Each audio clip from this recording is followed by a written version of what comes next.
Common খাবার হচ্ছে পুরি। আসসালামু আলাইকুম সবাইকে। আজকে আপনাদেরকে আমি তৈরি করে দেখাবো আলু দিয়ে খাস্তা পুরি। আর এই পুরিটা তৈরি করা খুবই সহজ।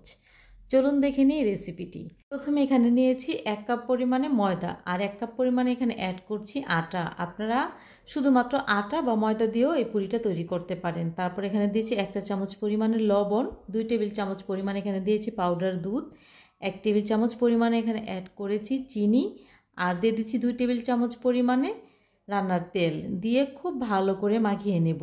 তেলের সাথে যেন ময়দাটা খুব ভালোভাবে লেগে যায়। আমি কিভাবে মাখিয়ে নিচ্ছি আপনারা আশা করছি দেখেই বুঝতে পাচ্ছেন। ময়দার সাথে তেলটা যখন খুব ভালোভাবে মিশিয়ে নেওয়া হয়ে যাবে ওই পর্যায়ে এখানে অ্যাড করছি পানি। পানিটা অবশ্যই নর্মাল পানি ব্যবহার করতে হবে। অল্প অল্প পানি দিয়ে তারপর এই খামিটা তৈরি করে নিচ্ছি। এই খামিটা কিন্তু নরমও হবে না আবার টাইটও হবে না, খুব সফট একটা খামি তৈরি হবে।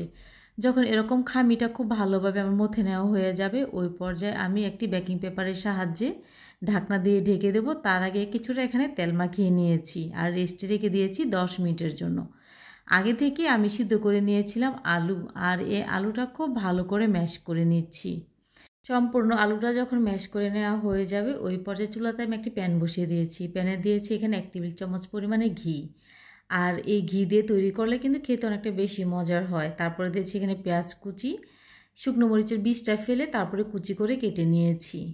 হলুদের গুঁড়া সামান্য, মরিচের গুঁড়া সামান্য দিয়েছি, এখানে গরম মশলা গুঁড়া দিয়ে পেঁয়াজের সাথে নাড়াচাড়া করে খুব ভালো করে রান্না করে নেওয়ার পর আলু দিয়ে নাড়াচাড়া করে চুলা থেকে নামিয়ে নিচ্ছি।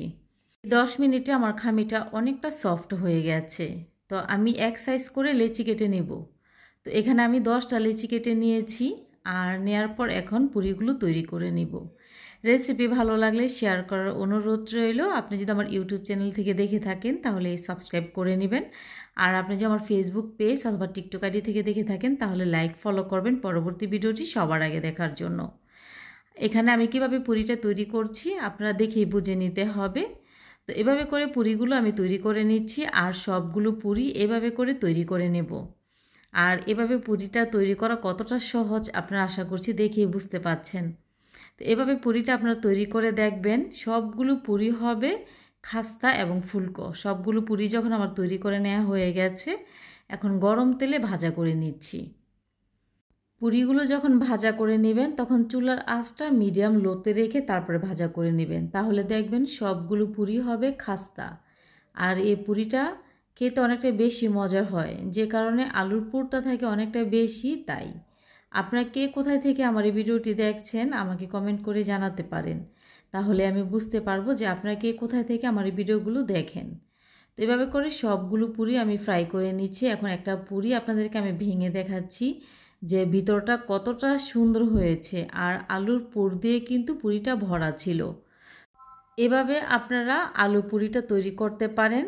দেখতে মাশাআল্লাহ কতটা সুন্দর হয়েছে আপনারা দেখে বুঝতে পারছেন। আর এই পুরিগুলো খেতে কিন্তু দারুণ লাগে। এই পুরি হচ্ছে আমাদের বাংলাদেশের খুব জনপ্রিয় একটি খাবার।